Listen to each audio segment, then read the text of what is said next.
My God, hi you guys. Hello. It's so good to see you all. Hi. Oh my gosh, I'm seeing so many familiar faces. This is the most we've ever had in a group before because we all have inner because our inner critics are so loud, especially right now, and we'll talk about why, but it's so good to see you guys. If you want to put in the chat where you're calling from, it's always fun for us to see where in the world you are so that we can say hey. And thank you all for coming live. It's really fun to do this live. Hi, Amy Grapple. I haven't seen that face in a while. Hi, sweetheart. Oh my God, it's so good to see you all. And some new people too. Janice O'Leary, happy late birthday, baby. Nice to see you, honey. Andrea, oh, it's so good to see all these Academy peeps that have been here. Megan Mitchell, hi, Gateless trained teacher. Nice to see you guys. So great. And excited to talk today about something that we're all grappling with in many ways, I think. Um, the inner critic feels very embarrassing and can trigger a lot of shame. And one of the things that we want to do is transcend that shame by getting together and knowing, like, everybody on this call, whether you've had huge success or you're just starting out, or you're in a place that feels like the dark night or the squeeze. Every single person has dealt with this voice. And what we're going to do today is talk about where the genesis of it, why it gets so busy when you start a project or trying to complete a project or go to sale or not.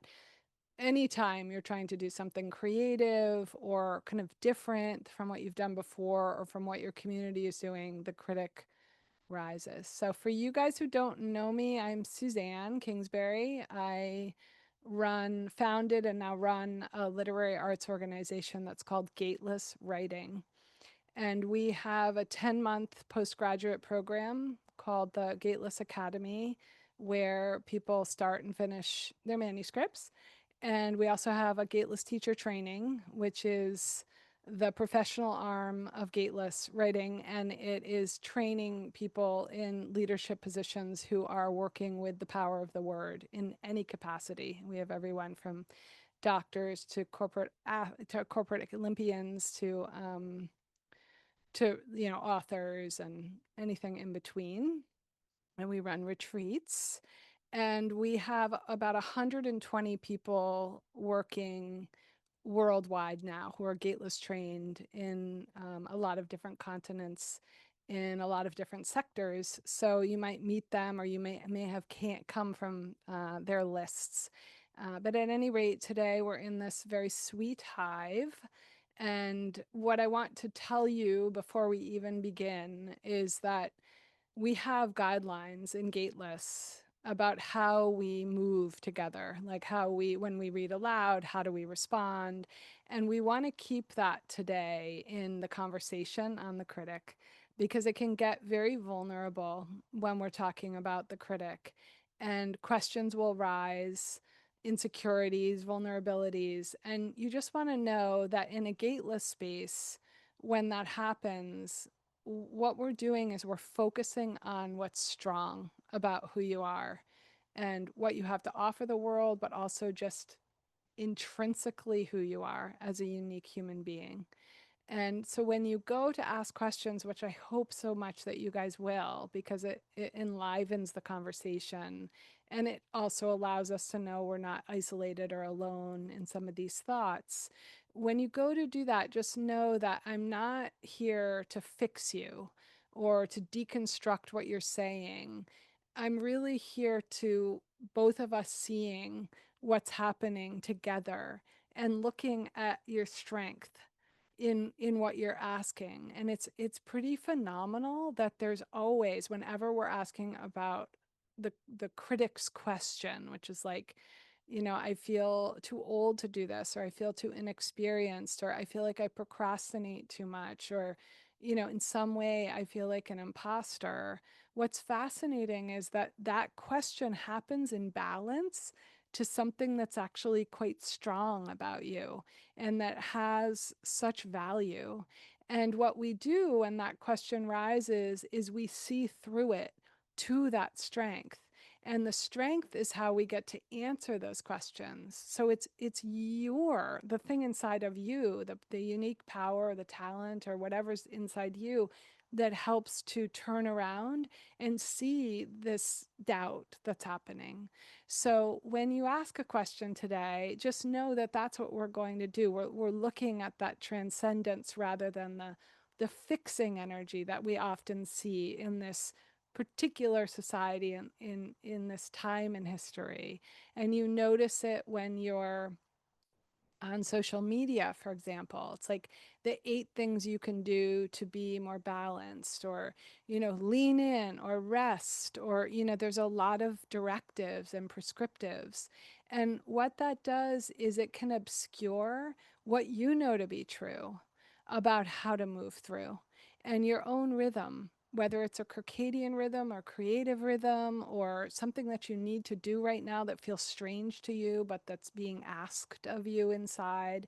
So we're going to try to look at all of those when you ask the questions that you might have come in here with. And in this space, I like to say that vulnerability is really it's strength. And I don't always think that it's great to be vulnerable unless you know you're going to be held in that kind of container. And then if you know people on the call who ask questions, afterwards, rather than like emailing them or texting them suggestions or advice or, something that you feel they could do or should do in response to what's happening for them, maybe think about who that person is to you in all their strength and all their power, and just say, hey, I heard your question today, and I just want to tell you, every time I talk to you, I notice X or Y about you, and I really love it. And that helps us rise out of that idea that the critic is at all righteous or has a valid point. And we'll talk about how to address the points that feel valid that the critic's making. So first of all, I just want to talk about what do we mean when we say inner critic inside of a gateless space. It's probably defined differently all over the world. But in the gateless space, it's the voice that comes in that stops us from any risk taking, any change, any interest in doing anything outside of what you're already doing, a comfort zone. It's a blowing up of the rejections or the criticisms that we get from other people as thinking of them as the only truth, right? It dichotomizes our thought process into a kind of black or white, right or wrong. This is good or this is bad. And you're in the inner critic because it's got a lot of energy, but it's a little bit useless energy. It's like a running, it runs. And it has these circular thought patterns that are really hard to jump off of. And what the critic is doing, that voice is doing, is actually trying to keep you from changing. It likes stasis. It wants you to stay the same. So it's an energy that's asking you to stay the same, play by the rules, not color out of the lines.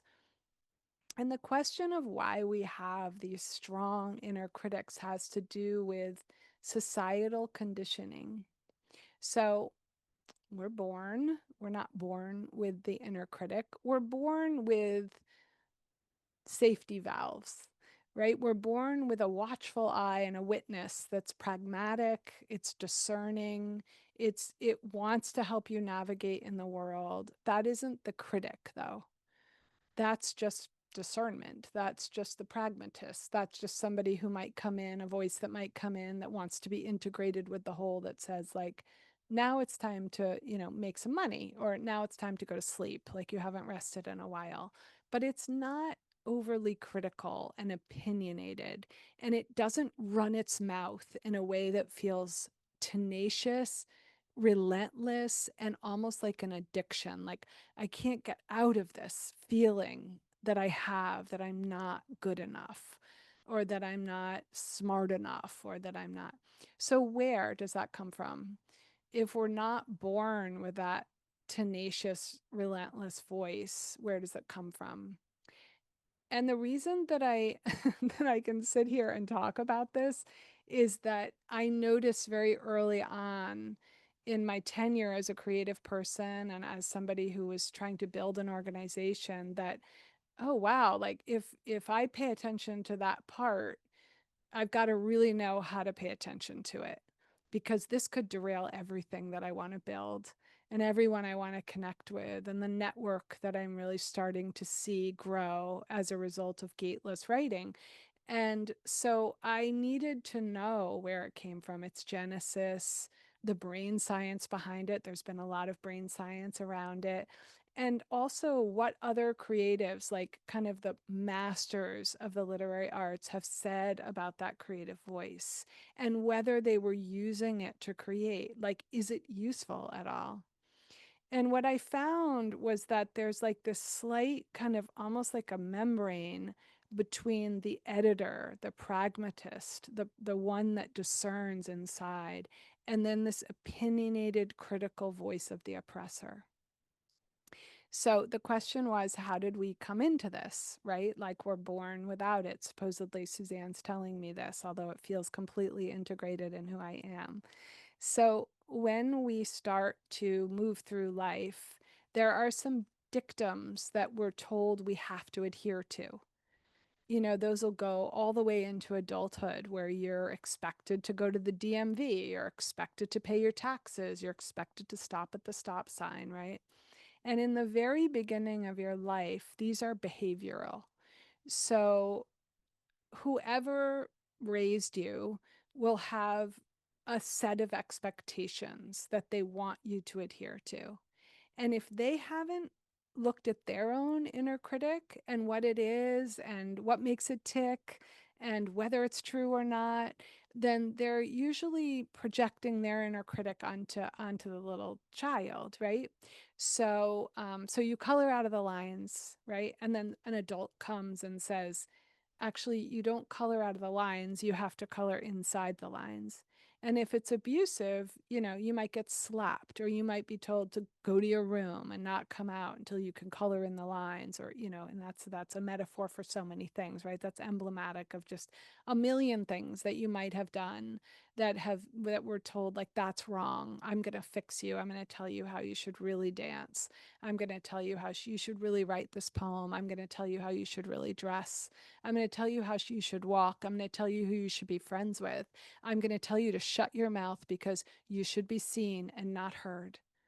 And this happens then also in a wider way in the community that you're in, right? It happens in school. It happens if you're coached in some way. And it happens in a hierarchy of societal expectation that has to do actually with the political system that is the highest or considered like the quote unquote best or most privileged.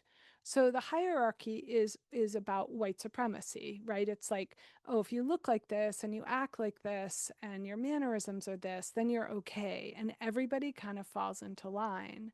So if you're, for example, a woman, you know, instead of a man, then you might have a bigger inner critic. If you're a woman of color, then it's even greater. If you're someone who has a different way of seeing or hearing or learning, then the critic's going to be huge, because all your life you've had to deal with the fact that you don't fit into this paradigm that's like rigidly telling you have to look like that, and this is what the system's built for, and this is who it was built by. So in some ways the inner critic can be thought of as political, but in order to not get into that dichotomized thinking, you just want to know it. It's just rational, right? It's like, oh, yeah, that makes sense. I don't look like that. And I don't talk like that. And I don't act like that. And then I'm being kind of shoved into this place to get in line, basically. And every time I get out of that line, I hear that voice in my head because I've integrated it, because I've heard it so much in my formative years. So, for example, when I work with somebody who has like an intersectionality of a lot of those things, what's fascinating is that the inner critic is loud, but the power that that person has is equal.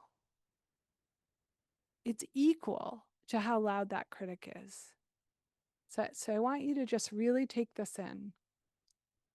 The louder the critic, often the more unique the voice, the more unique and risky the voice is to the overarching paradigm. And what are we really trying to do? What are we really trying to do with our art and our creative work and our projects and our writing? We're disrupting it a little bit. Even if you write for entertainment, even if you're somebody who's writing romantic comedies, you're still disrupting the thought process of the person's like, gotta go to the DMV, gotta pay my bills, gotta, oh, I'm laughing now. I'm in a completely different, fantastical world. So we're all, as artists and creatives, always we're disrupting something. That's why we're here. We're entertaining or we're teaching in a way that hasn't been seen. And it's what publishing looks for, right? It's what any system is actually looking to be disrupted. Why? Because that's how a system survives in some ways, by morphing into something else, by transcending what it was before. Right? A tree, it doesn't stay in the seed. It grows and it creates patterns as it grows and it creates limbs and then it creates leaves. It's how it survives. So in order for us to survive, we have to be in variance, meaning we have to change. We have to move out of the stasis. But still the critic is very loud. It's afraid. It's like, well, let everybody else do that. Don't you do that. Because something horrible will happen. And then if there's trauma, if there's abuse, if there's anything like that, the critic is a little louder, right? But what else is loud then? If the critic is really loud, the power of the work is usually magnificent. So that's why when you're hearing a loud critic, good. I love that. I love when somebody comes and says, "My critic is so loud, I don't think I can do this." And it's like, "Ooh, okay. Let's get down to work," because we know there's something really powerful in there. Why? Why is there something powerful in there? Because that person has had to be quiet and silenced in their imagination, in their power, in their creativity, right? They've been oppressed. It's like, shut up, don't say that. You don't fit. Be quiet. We don't want to hear from you. All of that stuff. And what happens to that part of the self that's creative while it's in silence, while it's not allowed to express? It gestates. It gestates. And as it gestates, it witnesses. It knows more about the world than its compatriots. It understands things in its gestation because it's watching and it's looking from this room that it's been put in. You want to put me in a room? Okay, put me in a room. But I am growing in this room. I'm using this room as a womb. So when we want to come out, when our creative wants to come out of that room that the oppression has put us in, it's loud. It's like knock, knock, freaking knock. I have something to say. I have something to write. I want to start something. And the critic is a guard at the door. No freaking way. You're not going to do that. What are you, crazy? You know how many times you've been told to shut up and stay in your place and look like that? You're not getting, yes, I am. No, you're not. Yes, I am. And then a fight ensues. And then it's like, I want to do this. I can't do this. I want it. And so what happens? We see it all the time. What happens when these two things are in conflict? The only way, integration. It's the only way. It's the only way to have these two parts talk. It's the only way we're going to get in through this mess we're in, is if only one side would listen to the other side. But who wants to listen to the critic speak? Because the critic has to be first. It always, always has to be first. It's the loudest, it's the meanest, it's the overarching culture's unbelief in you as a creative, unique, incredible being. So you let it talk. You go to the page, there's no better place, and you let it speak. And the first time I did this exercise, I was in a writing salon. I was leading the writing salon, and there weren't very many people in the salon. This writing salon is when we all get together and we write together, and then we read aloud and we feed back what we loved about the person's piece. And I read aloud and everybody did their gateless thing and the feedback was great. And I woke up in a what I call a shame attack. I mean, I just felt so embarrassed that I'd read aloud as the facilitator. I felt embarrassed by my thing. I felt embarrassed. I mean, my piece, I just felt embarrassed by myself. I just was like in a place of like, ugh, I wish I didn't even exist. And this was years ago. And I thought, like, that must be, that's like a voice. And I wonder why I have that voice and who it is. I mean, obviously, this was not the first time, right? I had the voice my whole life, just like anybody. And so it started to speak as I journaled. And it was very vitriolic. It was saying things about me that I like didn't even know were in there. I mean, really like things that were like had nothing to do with me reading. Like, you should rest more. You never rest. You should slow down. You don't work hard enough. Other people, well, you should have gone to an Ivy League. You know, you could have gone to an Ivy League if you, it was just like on and on and on. It just wrote it out and wrote it out and listened to it and listened to it and listened to it. And I let it speak to me, Suzanne, so that I could externalize it. And that's when I started to realize that it makes no sense.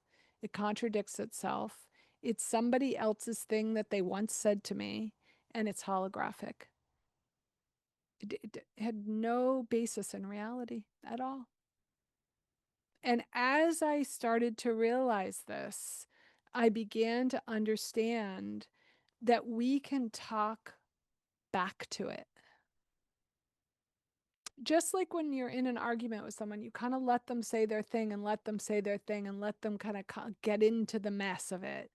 And then you're like, you know what? You just actually contradicted yourself right there. You told me to rest, and then you told me I need to work harder. Wait, whoa, whoa, whoa, whoa, whoa, whoa, whoa, whoa. Why do you think that? Why do you think I shouldn't have read last night? That's weird. Why not? It was fun. Why shouldn't I read sometimes when there's like only 5 people in the room? And then it gets all tangled up because it isn't real. And when you rise in defense of the self, you begin to strengthen the self. And what you're rising in defense of is the unique creative part of the self that wants to come out of that room we talked about. So the conversation happens, it's integration, really. It's like an integration of the whole. It's like, I'm not afraid of you. Come on in. Tell me I'm an imposter. I want to hear. Tell me everything. Because you're not an imposter. Basically, that's what you find out when the critic actually speaks. You're not an imposter, and you can do this, and it's not too late. And you do. If you don't have a network, you can build one. And if you don't know an agent, then you'll find one. Do you know what I mean? It's like everything can be answered. It's different than the part of you that's discerning. It's much different than the editor. How do you know? Because you feel it in your body. The critic shuts the body down. You want to go into your bed in the fetal position and cry. You want to close that door and never open it again. You don't ever want to look at the page. And this is not just inner. External criticism does just the same thing. It triggers the inner critic. Somebody tells you, oh, yeah, I've seen that already. I've seen this kind of writing before. Oh, everybody writes that story. Oh, you look kind of like you got something done to your hair, but like, I don't know. It just seemed like lighter before. You know what I mean? It could be anything at all. And the inner critic starts to get triggered. And then what's exciting about that is you take the power away from that person who's being petty and difficult and trying to break you down. And you're like, oh, my creative is rising. I know that because the inner critic is getting loud. So you take it away from them and you take the inner critic and you put it on the page. What is getting triggered? How is that person triggering me? What are the things that I'm hearing that I believe in what they're saying? So if Schmo No says da da da da da about you, you take Schmo No out of it, it doesn't matter.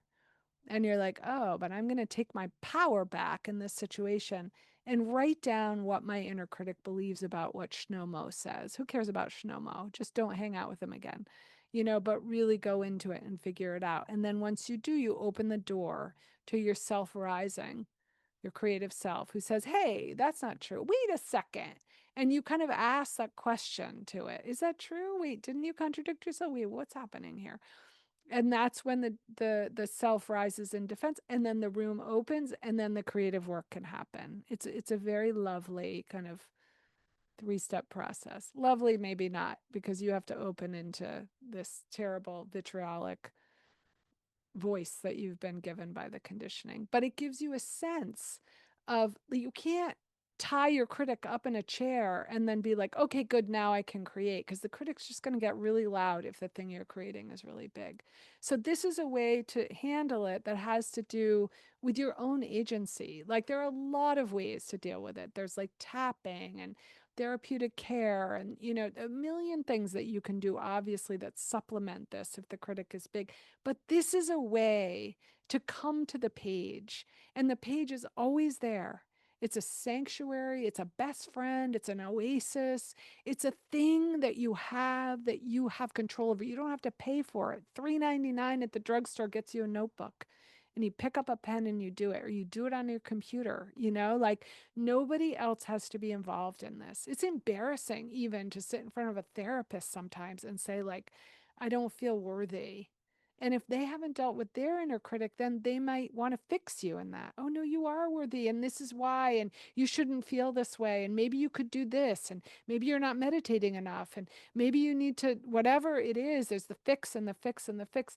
Whereas when you really look at the critic as separate from the self, that's a real way that you can see, like, oh, maybe I'm different than this. Maybe I don't have to believe this. And the other question that you can ask it, besides, is this true, is whose voice is this? When did I hear this? Who gave me this? How far back can I remember someone saying this to me? And it will surprise you. Scenes will come and you write that scene out. I remember in first grade when Mrs. Blanchard made fun of me because I couldn't write the word guitar. God, who was Mrs. Blanchard? Remember, saw that flask in her pocketbook, and she was always smoking those Marlboro lights, and, like, you know what I mean? And then you kind of go in and you see that even that is holographic. That voice that felt so powerful because it was part of your survival in first grade was just the voice of a lady that was so unhappy, you know? So these are some of the ways that you can see that the critic doesn't have to have a hold on you, but it's okay that it does, because all it means is you're about to do something fantastic that you might never have even known you were capable of, and yet you are capable of it. You are. And just because it's scary doesn't mean that you're not going to do it. It just means, like, as everyone, we have the voice inside that's vitriolic. So, my loves, that gives you a little sense of how we kind of move through, at least in Gateless, with this stuff. And there's so much more to it. When you're in the academy, we have a whole first month on this, because if if a writer doesn't know about this stuff, it is so hard to start and finish. It is so hard to go into the revision, and it is so hard to go into New York with the book and sit inside an agent's office and have them tell you, like, I didn't really get the mom. Like, that didn't really connect with me. And your dialogue is a little frail. And you're just like, oh my God, like, my book sucks. And I thought I had something here. But in fact, what you can do is separate the critical voice that's rising inside the self that's triggered from the editing voice that's like, oh, well, maybe I need some tools in dialogue. I never thought about that. There are those beautiful things that you can get out of the discernment and out of the editing that don't have to do with the opinionated vitriolic voice of the critic that always piggybacks on change. Do you know what I mean? It's like you get an edit. Someone says to you like, I wonder if the beginning of the novel is too long. Well, I wonder what would happen if we took out these two chapters. I'm a terrible writer. I knew I couldn't do this. I'm going to throw this whole thing away. That's the critic. And the editor has a curiosity about it. It wonders. And sometimes the editor will say, I don't think you have enough tools yet to create that beginning, that propulsive beginning that you're looking for. And tools and craft, you need those, you know, but it's an opinionated voice of negativity. That is the definition of the critic. It's opinionated, it's opinion based, it's fact. There's no fact in there. It's opinion that sounds like fact, but it's not. It's just opinion. It's like, I don't like this. All right. Go read something else because this is what I have. But you may get other editing comments that actually make sense, right? That's like, I wonder what would happen if we made these chapters really short. Like these are, you know, they're little songs, you know, and right now your chapters are 15 pages. I wonder what it would look like if we did like 5 pages for each of these or, you know, whatever it is. And then when the critic is dealt with, then you can kind of see through to like, no, that doesn't work because I like this length because what happens is X or Y. Or, yeah, I'm going to try that and see what happens. So do you guys kind of getting the sense between the critic and discernment or editing or the pragmatist and that the critic can really piggyback on it so it's hard to see which is which. Okay, my love. So I'm going to open it up um, to questions because I think it's really most important for us to be able to talk and then we can kind of see it in action. This is all sort of abstract and harder to understand when you're not in the conversation of it. So, okay, Jillian, sure. Hi, baby. How are you? An Academy alum who I think is doing the Academy again. Okay, and she's a fantastic writer, former MFA, writing a novel that is just blow us away. We loved it so much, Jillian. I loved it whenever you sent me pages. I got so excited because I love reading you. I'm gonna read your note here. I was feeling pretty good, and then I finished enough revisions of my book where I'm ready to have some readers. And my critic went or is going fucking wild, capital letters. The second I was ready to share my work, it went ape shit. Okay. So, Jillian, can you unmute my love? Are you able? Yes, yes, yes. Hi. Hi, love. How are you? Good, good, good to see you. Good to see you. It's such a good question and it's very real. So what was the critic saying when you decided to share your work? That it's absolutely, absolutely terrible. That how dare I think that anyone would want to read this, that it makes no sense, that the writing is really pedestrian and boring and cliche and like it's really it's ruthless. It's like I don't know. And I was like feeling myself like writing like recently. And then like the minute I was like, I think I'm at a place where I need people to read it. Like the idea of having people read it like really triggered some extra active critic was like, let's get our clothes on, like let's go to work. Yeah, yeah. And what can you tell the difference right now, Jillian, between the critic and the editor? Like, do you know, can you feel anything beneath there that's Yes. the editor? Yes. What's the editor saying? The editor's like, oh, let's try this. Oh, that's interesting. Like the editor's kind of like it's like when I'm being a good parent. It's kind of like not being reactive, but like trying to find a solution and like, oh yeah, we did that, but like, nah, this is fine. Or like, let's no, that didn't work, but fine, whatever. But the critics like just like shuts it down. Critics like this is like it's like shame. It's like you, how dare you? It's like Yeah. how How dare. Yeah, yeah. And Jillian, when it goes to town like that, what are you doing? Like how are you sort of moving with it right now? Like can you move with it? Have you been able to do anything with it? Tell me a little bit about that process. Honestly, I emailed you and I was like, okay, what are my next steps? I know I have to do my next steps. I just don't think I know exactly where to go because, but it was like, I know that like I'm able to sort of like move, like imagine like two horses walking next to each other. Like they're there, like they're on that horse and they're talking to me, but I'm still like riding my horse. So it's just like riding my horse, still listening to that guy on their horse. Yeah, yeah, totally.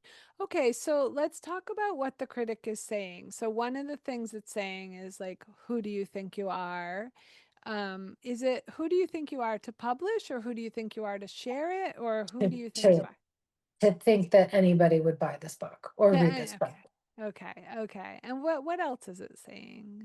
It's saying like you've been telling like people have been asking you what you're doing. You should never have told them you were writing because now they're gonna be like, what did you write? And then they're gonna read it and be like, this is what she's writing. That she thinks she can write. Like this, like, yeah, yeah. I'm laughing because Jillian's such a good writer. It's like a little hard to imagine this, but I do believe it. Okay. So one thing the rise of that voice it means is that the project is big, that it's going to change your life, right? That it is like a major change from where you've been. You've been working on it and into it for quite a while. And the other thing is that we don't want to believe what it says, but we want to honor the energy that is there, which is, I think, does it feel most like fear that the energy represents of the critic? Yes, it feels like. Like fear. I mean, I know, yes, like I know that on some level it's trying to save my life from being seen because if I get seen, then people will leave and I will die. Like it's like that sort of, Yeah. Oh, yeah. absolutely. And Fine. that's scary. That's life or death, right? Yeah, That's what I've been it's. crying right now. Yeah, it is. It's totally scary. So, so I know that it sounds vitriolic and I know that it's false because I know your work so well. I've read your pages. We've been together the whole year in the academy. So I'm very clear about how bright you are and how beautiful the story is and how real the characters and the setting and the arc and like everything is there, right? But that doesn't mean that there's not a part that's afraid. So if you're standing on the edge of a cliff and you're with your friend and your friend is like, I'm going to jump, and then they turn to you and say like, I don't want to jump, I'm so scared, it's so high, and that's so like this is just too, it's too big, it's too big, I can't, I don't think I can do this, I don't like this, I fucking hate it, I'm a coward, I don't want to do this. Would you say to your friend like, oh come on honey, and give her a little push? No, I wouldn't. I no. wouldn't do that to my friend. I'd be like, oh my God, that's okay. Let's just step back a little. It's all right. We don't have to jump right now. Like, let's go. Listen, I have a bunch of stuff in the car. Why don't we take a walk? We don't even have to look at this right now. You know what I mean? We can just go and there's a really pretty path with a bunch of flowers on it that are blooming this time of year. Let's go there and we'll just hang out. Or we can just like lie in the field over there and look at the sky and the clouds. Like I wouldn't make her jump. And so if it's too big right now to get readers, that's okay. You're still going to get the book out because I'm telling you this book is not going to let you keep it inside its drawer. Like it won't. It's these characters are real. You've been working with them. I know them. They're never going to let you do that.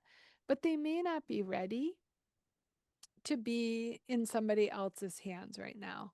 Like maybe mine would be okay because I know it, and we can talk about that together. But I think let's bring the book back to you and just close your eyes and take a big deep breath.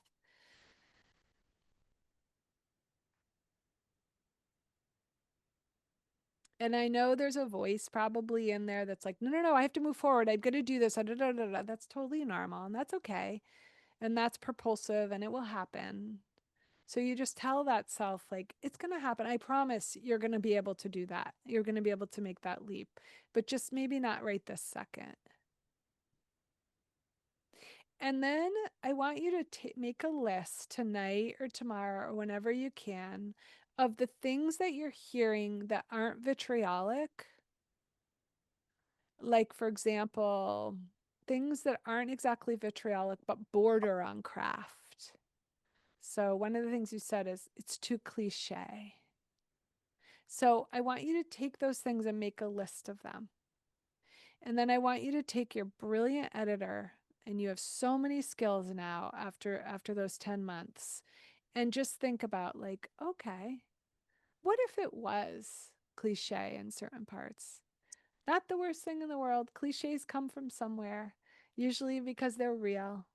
But what if I don't want it to be cliche? Let me just think about the book a little bit and each scene and each chapter. And I'm just going to answer that for myself. Is there anywhere that I could imagine? I'll just skim it a little that maybe I could, I don't know, add originality or whatever's not cliche to you. And you just go through those things because that will make you feel a little tighter about sharing it, that you've answered these questions that are being asked, not the mean ones.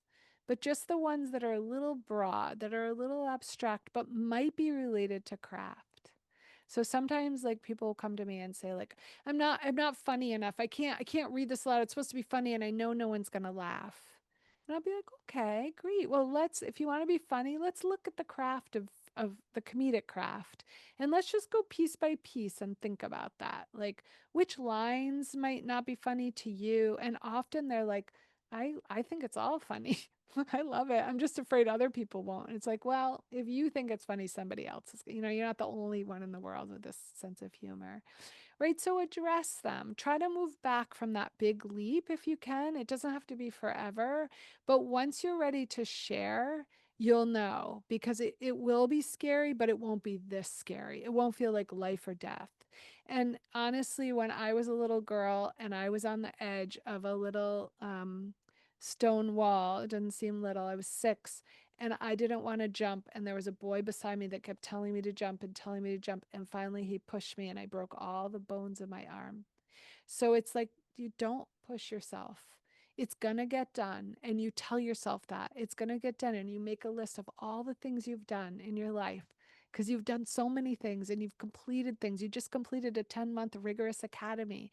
You completed your MFA. You're a mom. You know what I mean? There's so many things. So you make a list of those too. I've completed things. I know I'm going to do this. And you just keep answering it in this very pragmatic way, in a discerning way. And then you move yourself to the edge and it's like, oh, it's not as scary anymore, but I still have this question. Then you move it back and you answer that question with your editor. And then you move forward and you're like, I think I can do this. Maybe I just need to give it to one person. You're a very good editor, Jillian. You know right from wrong. You're going to know when somebody says something that doesn't work.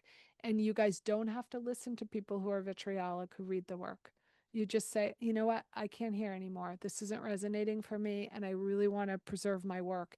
And I think I'm just going to take my work back. And if they're mad, it's not their work, and that's a boundary. It's your work.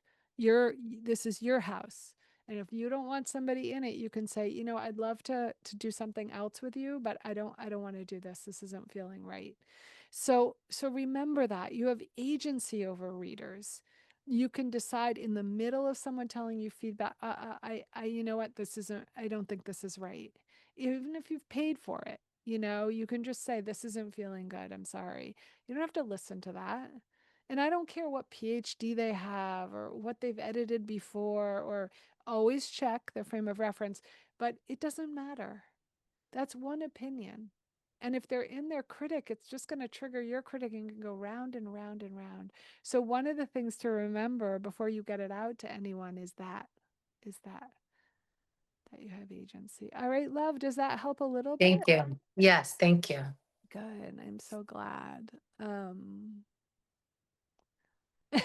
Vicky Gull says like pulling your pants down at an opening at Lincoln Center. Oh my God, that's totally what it feels like. Yeah, it's the biggest when you're about to do something scary.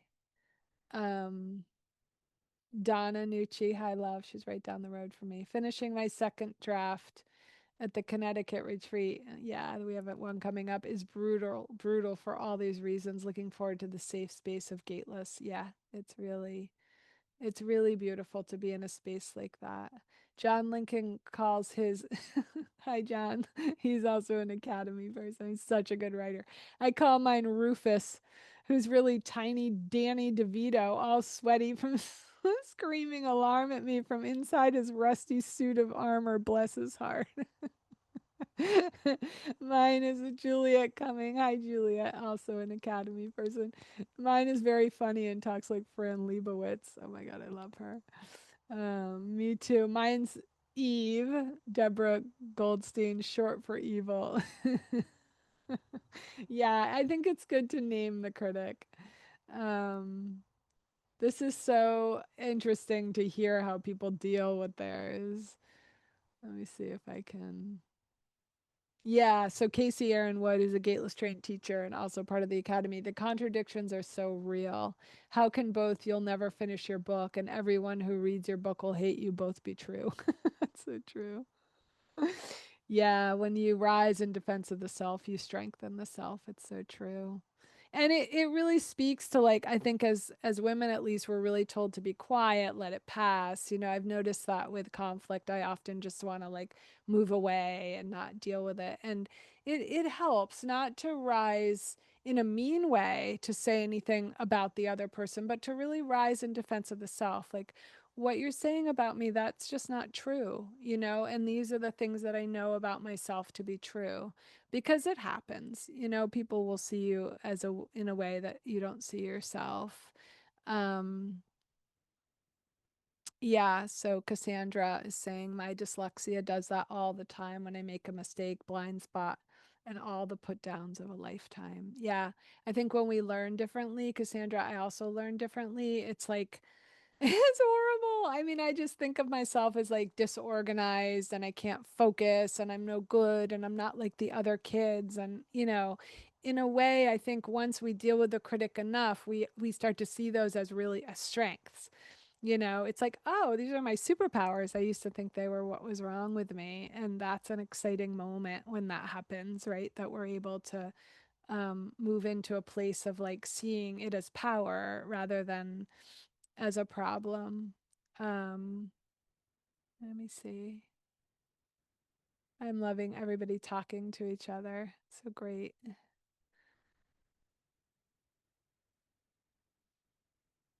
Yeah, I'm removing the walls. Yeah.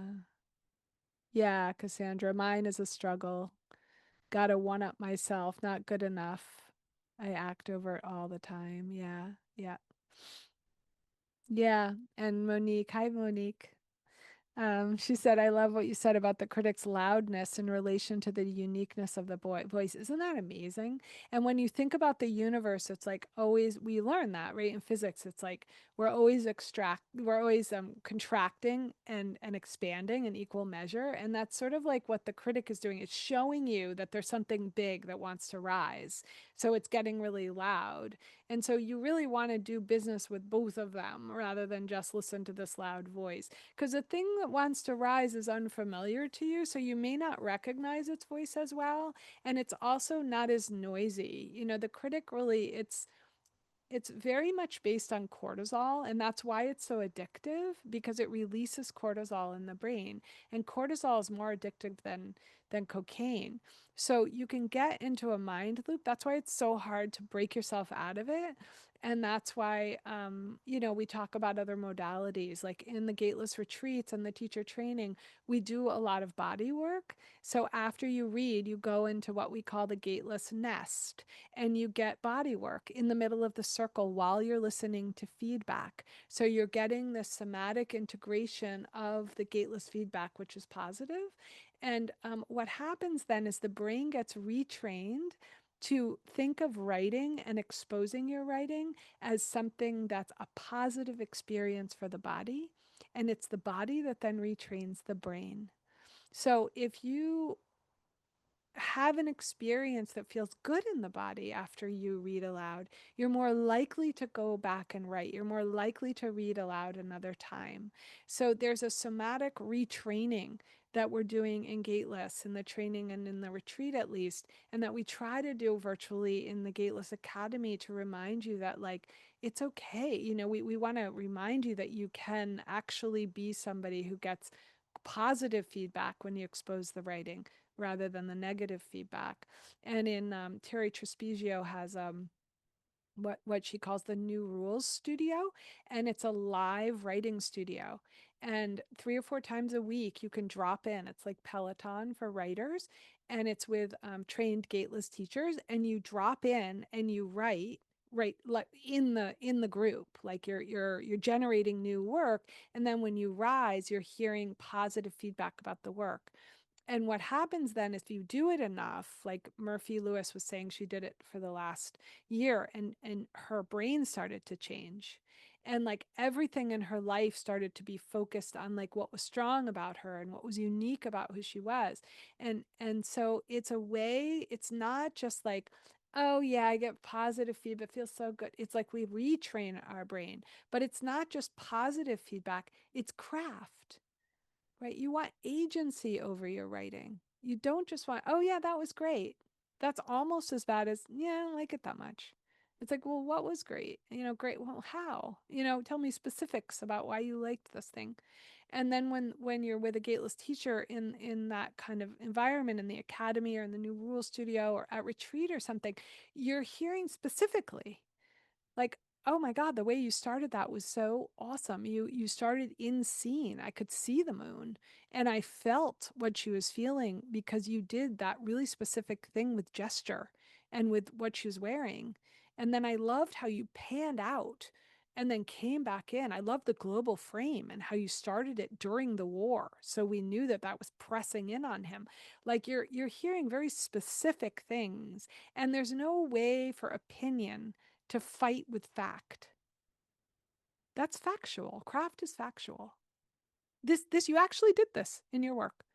This is what I heard. These specific things. And then the opinion of I don't like it. Well, it's not that good.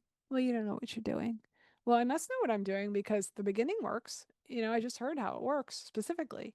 So that's another way to really make sure that you're answering back to the critic or you're training yourself to move with the facts rather than opinion. Opinion is very it's subjective. You're never, you know, you walk into a room of 99 people and they're all going to have a different idea about what you should do with your work. Okay, Suzanne, this is from Karen Stewart. Many times I can't, I think you're saying define. Unfortunately, the Zoom has like a thing in front of your word, but I'll let you speak, of course. Cannot define myself to see the real me. Yeah, because I feel covered over by years of listening to the critics of my life and not having clear boundaries between myself and almost everyone. I distance myself from my bit to culture because I wanted to be more of my authentic self. I don't think I've quite found her yet, but she's trying to surface. Could you speak to seeking out the authentic self and shedding the lifetime of critics inside my head? Okay, are you here, sweetheart? Are you here, Karen? If you are, could you unmute? Yeah, I'm here. I'm here. Sorry. Hi, how are you? I'm happy to see you and I'm happy be to in see this you. circle again. Yeah, I'm happy to have you here. And thank you so much for asking a question. And it's a great one. And the one below it kind of goes with it, like that Alice is asking, what if the critic doesn't stop looping after all this? The critic will never stop looping. It's not going to do that because it's part of our vernacular. And for better or worse, we're in a system that creates the critic inside the self. And what we've done is we've internalized the critic and we've externalized power. You see how we do that? We have an internal critic, we call it, and then we think somebody else has the power to tell us what our work is. And somebody else is better, and somebody else has enough, and somebody else is this and that and the other thing. So what we're doing here is we're changing places. It's almost like when you have a camera and you're focusing on the foreground, you know, the tulip in the foreground, and then suddenly you change it and you're focusing on the, you know, the lilac bush behind it, right? So it's like a different focus. So we're focusing now on the strength of who you are. The critic won't stop looping though. And the authentic self the fact that you said, love, that your authentic self is trying to move forward, right? Can you tell me a little bit about what that feels like? When it starts to move forward, like how you know and what it sounds like and all that?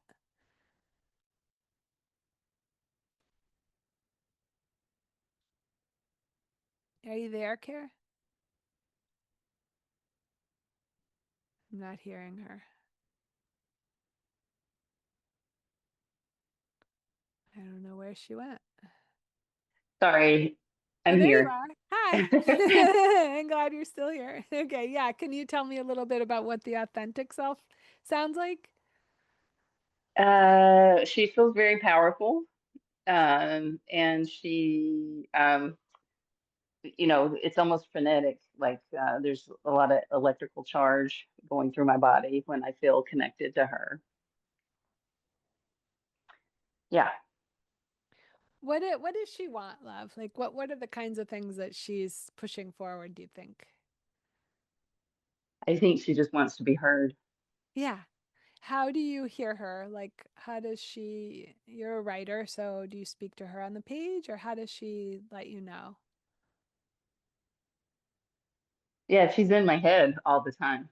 Okay. Yeah, So let's yeah. get her out of your head. Let's get her out of there. She's trapped in there. So let's get her out of there and get a notebook, right? And maybe if you can do this tonight before you go to sleep, it takes, 10 minutes, 20 minutes, and Okay. let's hear what she has to say and let her write it out. And it's very fascinating to hear the authentic voice, right? I remember being at the teacher training with Emily Pereira, and we did this exercise, and her voice was so kind and so powerful, but it was sweet. It was like, oh, dear one, you're going to do this thing and that thing. And now she's like, setting the world on fire, right? So it's like you want to get your notebook or your journal or whatever and let her talk. Let's get her out of her head. It's fascinating to meet the authentic self. It's fascinating to meet that part that has been in the room and is sort of like, okay, inner critic, you wanted to put me in a room, I'll be in this room, but then it's gestated in that room and it's actually kind of apart from it because it's been in the room. It's not merged yet with that inner critic, nor do you want it to be. So let's get her out and find out what she has to say. And sometimes it's fun to kind of really go wild with this and get like big poster boards that you can like draw on and really hear draw her draw parts of her. She can be like wild haired and everything, like really have fun with that. Because what's happening is that you're working on separating yourself from the outer critic that you feel has become integrated into the self, right? And then you're like, okay, I'm separating from that, but I don't know who I am now. So we want to get a sense of who you are. We want to get a sense of what this rich self has to say that wants to come out of the room. And it's so exciting that she's loud and she's Mhm. strong. And like that voice, that force, that energy will lead your life. It will lead your life. It is such a relief. It's like as soon as you let that voice out of your head, out of the room, you can't imagine what starts to happen. And it can feel very scary, especially to the critic. But it's like suddenly things are happening that you always wanted to experience that you never knew you could. And that is just an evolutionary process like the tree. It's like, wow, a limb just came out and another limb. And oh my God, I'm making a pattern and my roots are getting stronger and the trunk is holding strong and I can go through any storm and I am seeing the light and I'm kissing the freaking sky. So you let that voice out. You let it out, let it have its say, do it. And the critic will yammer, yammer, yammer, but it's going to feel so good to hear what she has to say that it's almost going to be like a radio in the background. And when you come up against that critic again, that voice who has risen on the page is going to be able to turn around and answer it. And it can be funny.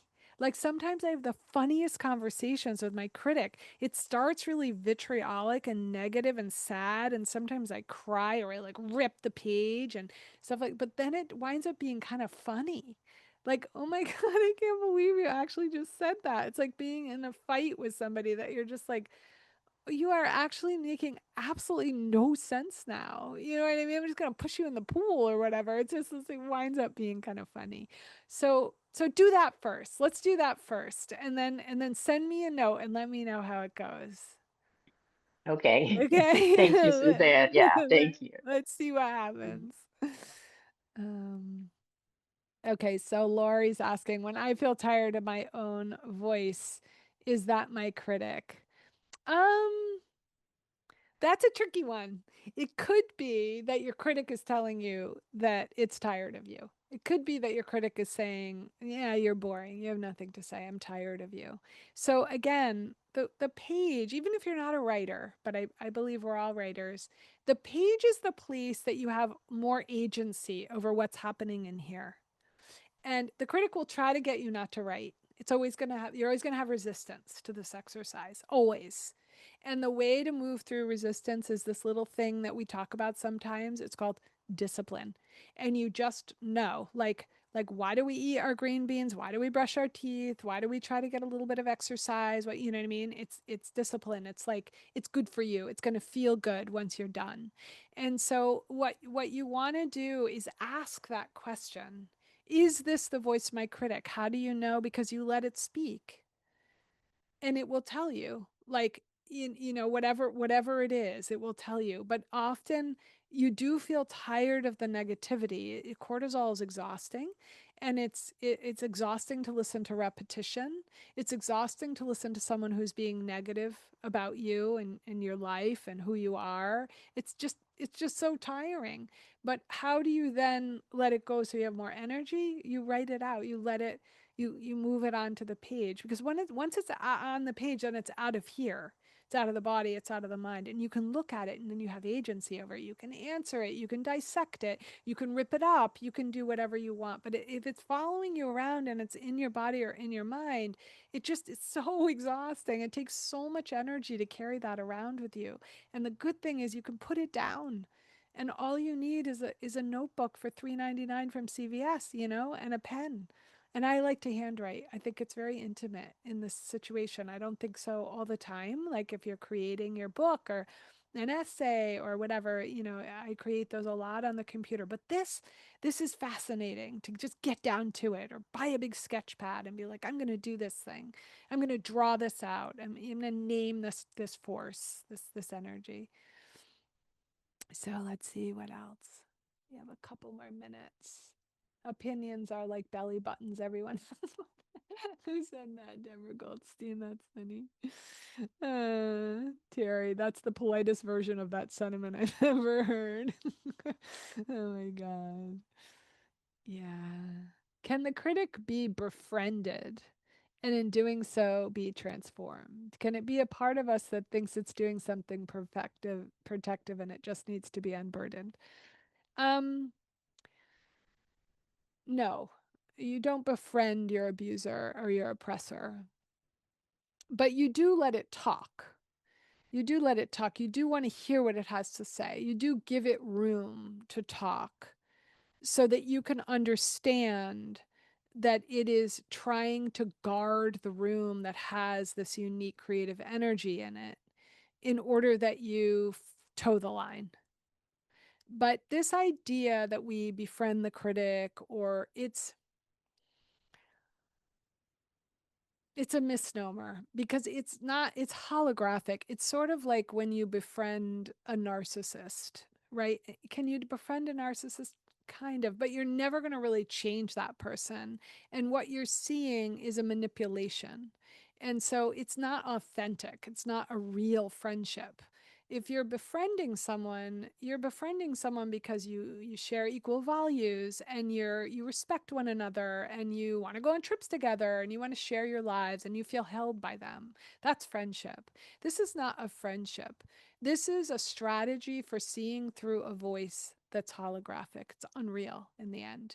And it's just accumulated voices from a lot of different people or systems or societal constructs. So the idea that we can befriend our inner critic just after 18 years, 20 years of studying this, that's not it. Let it be on the page so that you know it's not your friend, so that you know it's not actually an integrated part of the psyche or the self. It seems like it is. It imitates the discernment. It imitates the editor. It imitates the pragmatist. All of those pieces are important. It's like, why are we telling Jillian to go on the page and figure out what it has to say? Because sometimes somewhere in there sometimes is like, wait, what is this about cliche? I wonder if I have craft tools for that. Let me actually ask the manuscript if that's what's happening.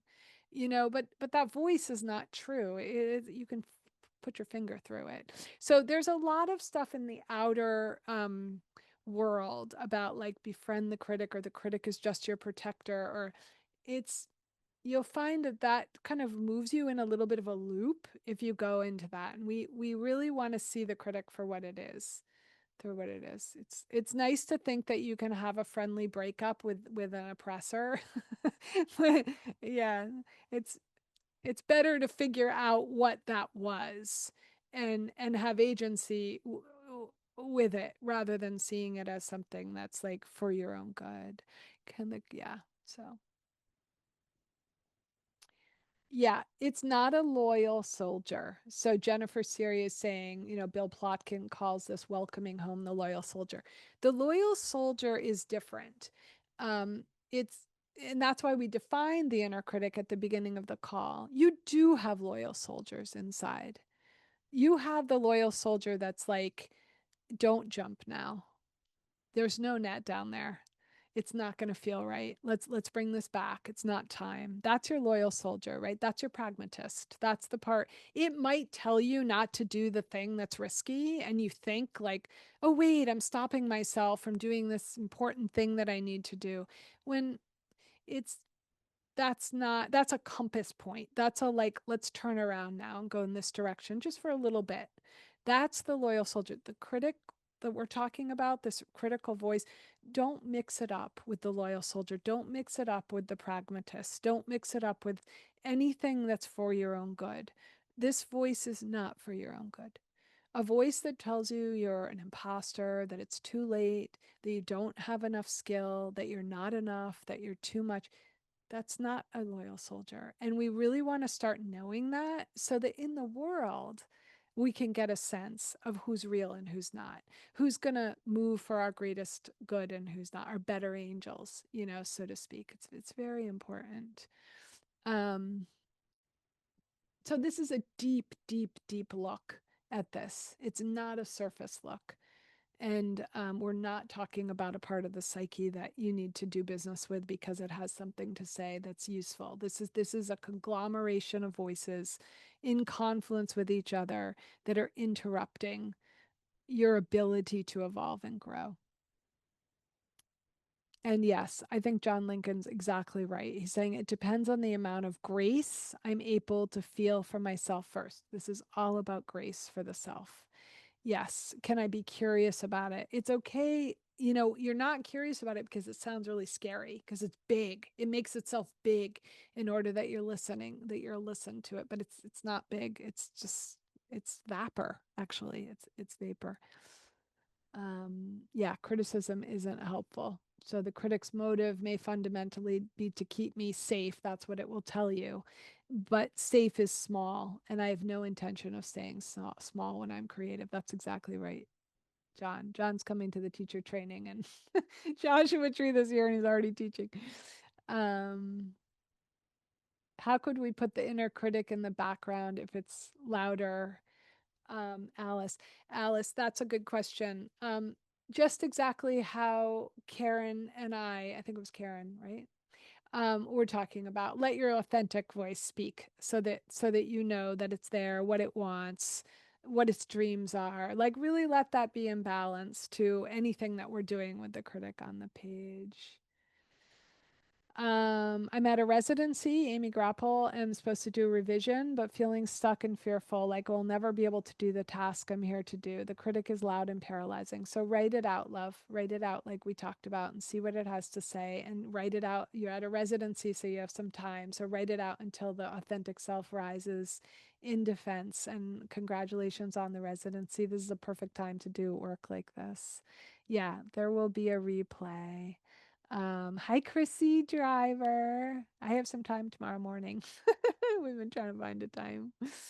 Um, yes, so I would love to attend a retreat in person. Oh, well, we would love to have you. Retreats are so fun. We have one coming up. I think it's full, but we have other ones that are coming. So feel free to reach out. I only recently, Sarah Johnson. Hi, Sarah Johnson. She's been on retreat and she's also been in the academy. She's an academic. She's a beautiful writer.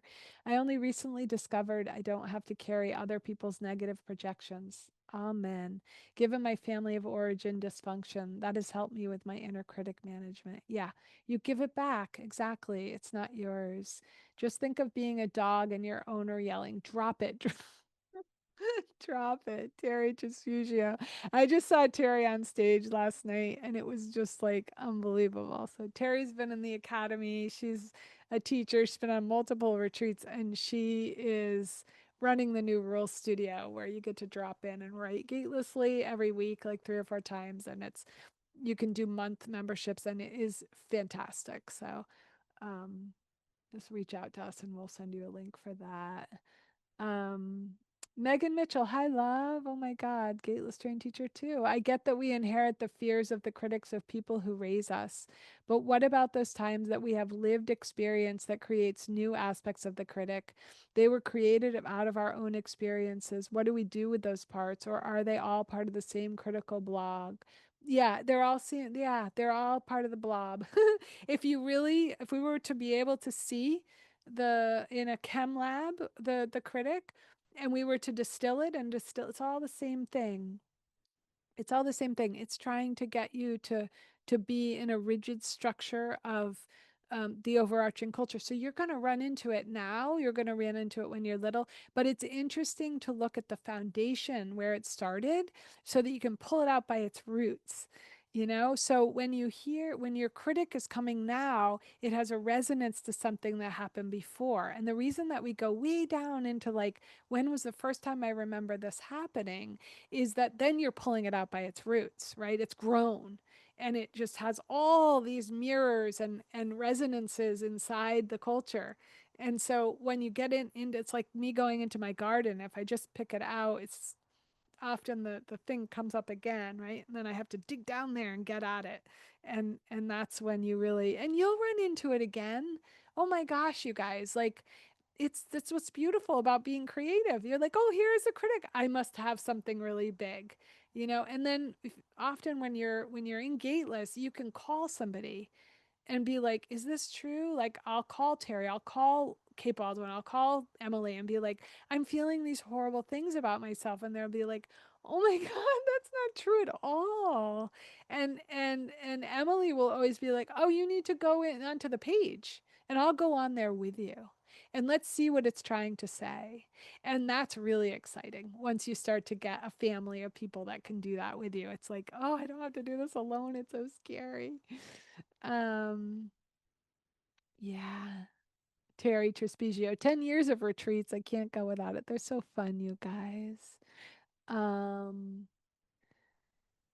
yeah, okay. Can one write gatelessly while using calligraphy at the same time? Sure, why not? I love that, Bruce. Hi, Bruce.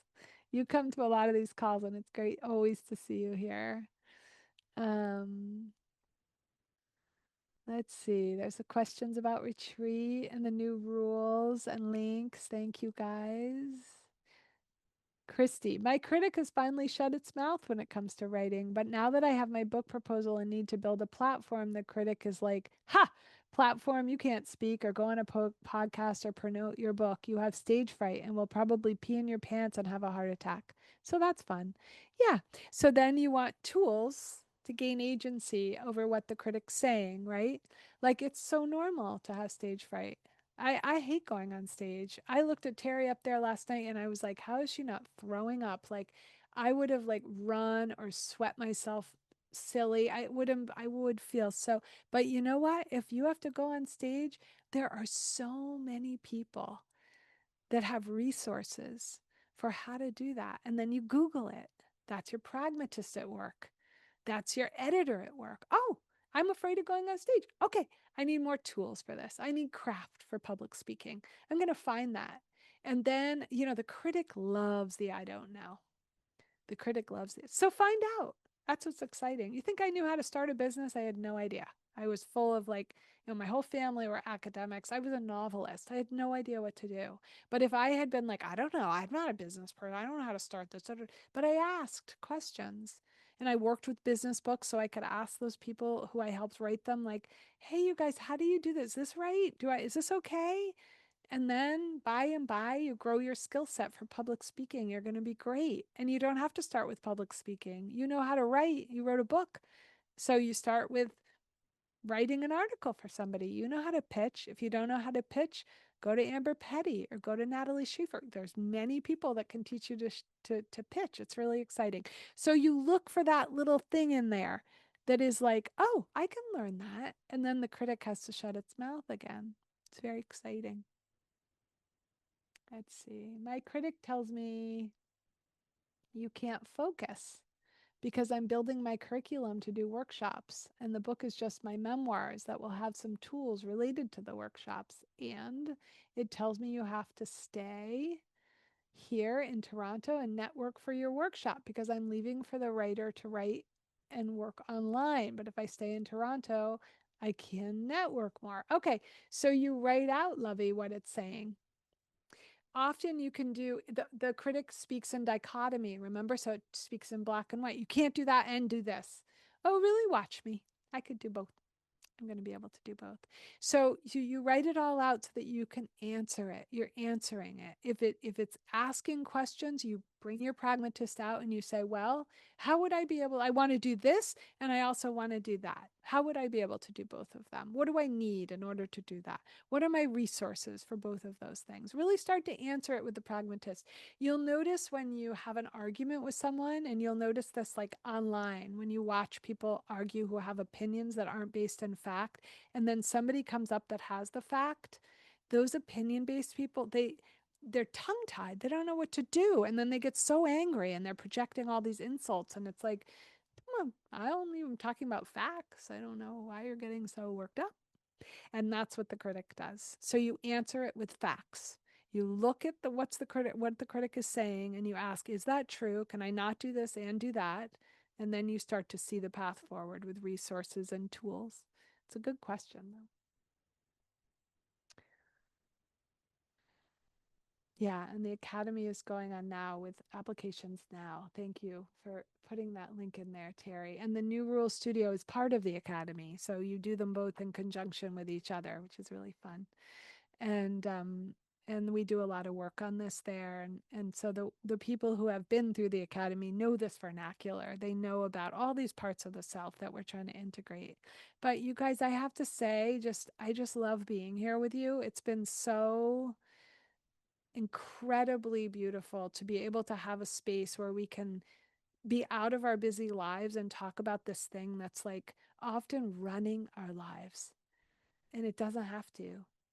Now we've kind of taken it apart and looked at all these ways to address it and to feel like I am not powerless in the face of this.